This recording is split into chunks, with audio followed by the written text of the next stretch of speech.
If you'd like to work along with me at home, inside your Project Files folder, open the Lesson 3 folder and then open Absolute Reference. In some of our previous lessons, we've used the fill handle to copy formulas from one cell to another. The time's come now to take a look at this in more detail and try to gain a greater understanding of what happens when you use the fill handle. To that end, we have three guys here, Bob, Jim, and Sam, and we're just simply going to create a formula in this top yellow cell that tells it to mirror whatever it finds one cell to the left. The formula is going to say equals, and then I'm going to click on Bob, which of course is cell B3. So equals B3 means that whatever you put in B3 is going to be mirrored in cell C3. And we can try this out. If we change Bob here to Ralph, when we hit enter, of course it's mirrored over here.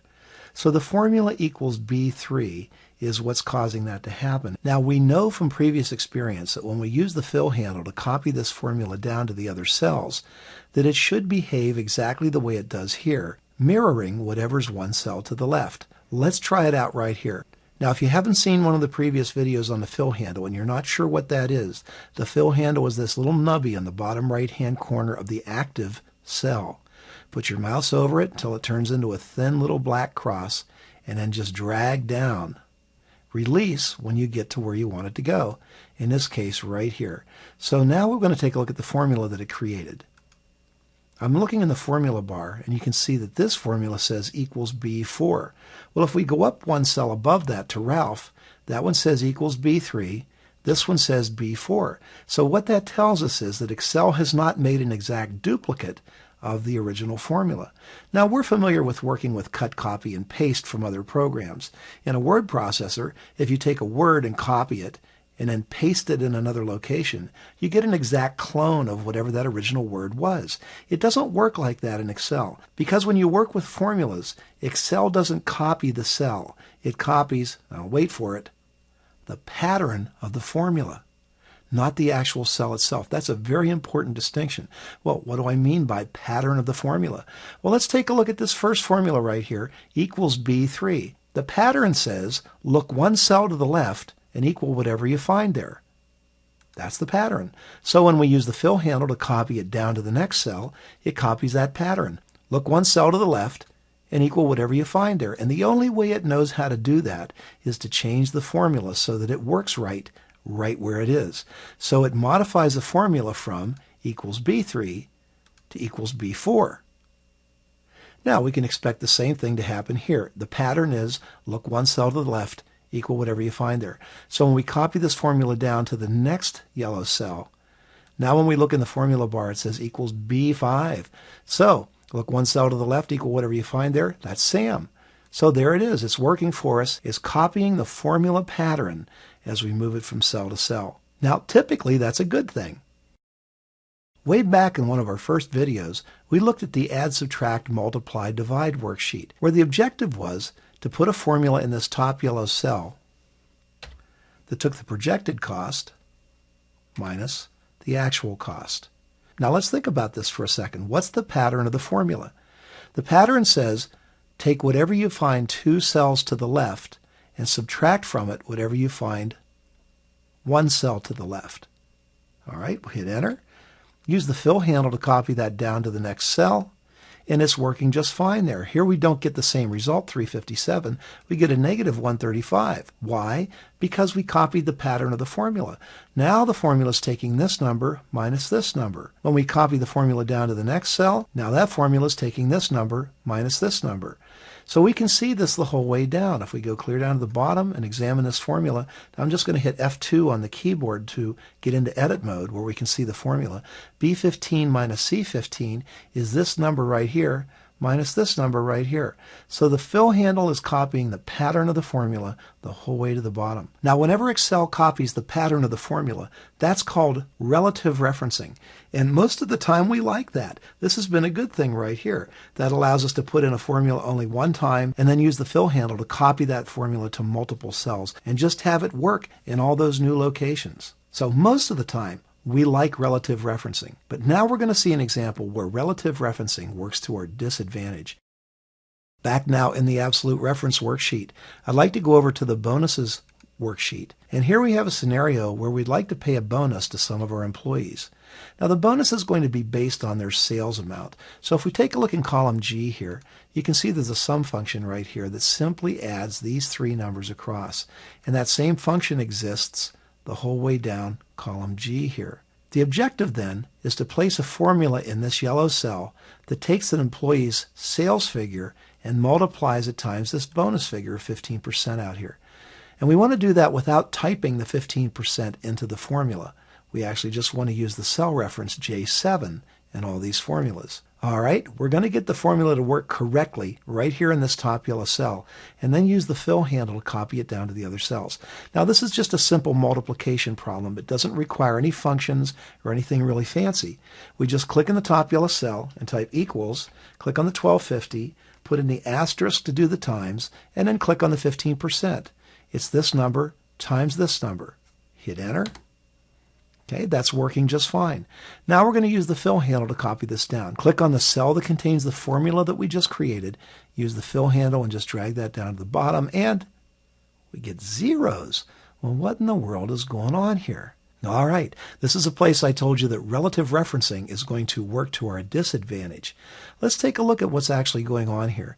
First off, we'll take a look at the formula that is working correctly. That's always a great place to start when you're troubleshooting your formulas. Take a look at one that is working and compare it to the ones that aren't. All right, let's start with this one. The formula says, and I'm going to hit F2 to get back into the edit mode, take G7 times J7. All right, this is a 1250 times the cell with the 15% in it. All right, good. Escape to get out of there. Let me get down to the next one. Hit F2 to get into edit mode. This says take G8, that's 1434, times, this blank cell right here.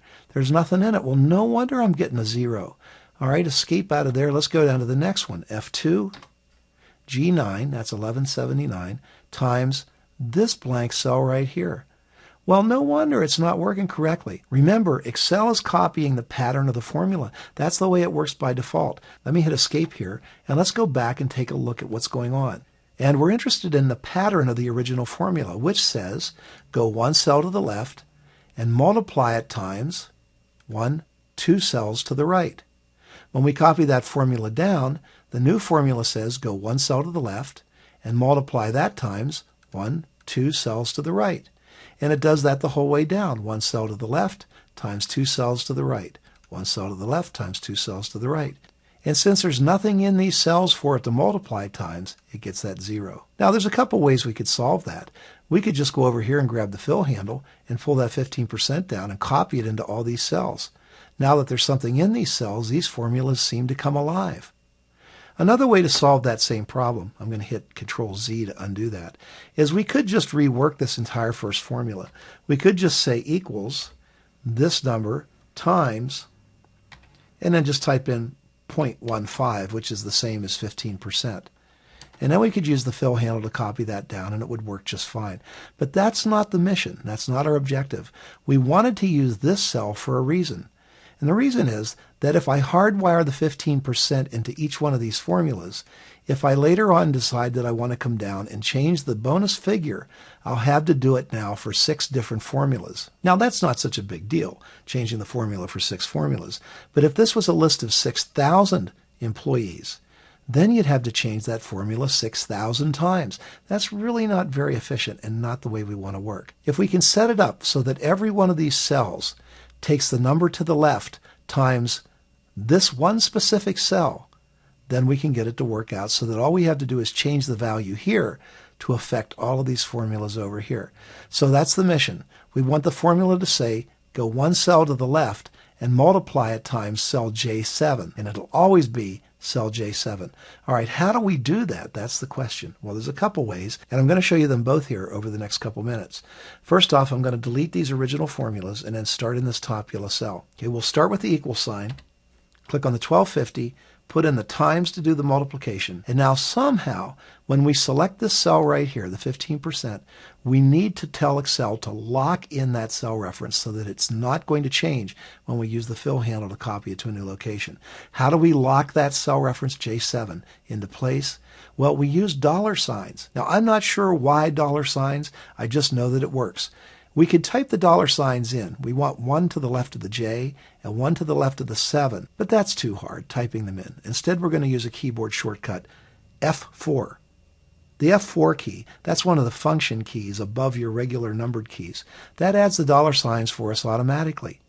Now that's going to cement the J7 cell reference into place whenever we copy this formula to other places. So let's try it out. I'm going to hit Control-Enter. This allows me to finish my business in the cell without moving the active cell down. And then I'm just going to grab the fill handle and drag that down to the bottom, and lo and behold, everything's working properly. Let's take a look at the formula. First off, this first formula, here's F2 to get into edit mode, says go one cell to the left, G7, times J7. That's our bonus figure. All right, let's go down to the next cell, F2, G8. That's one cell to the left times J7. So it's no longer going 2 cells to the right.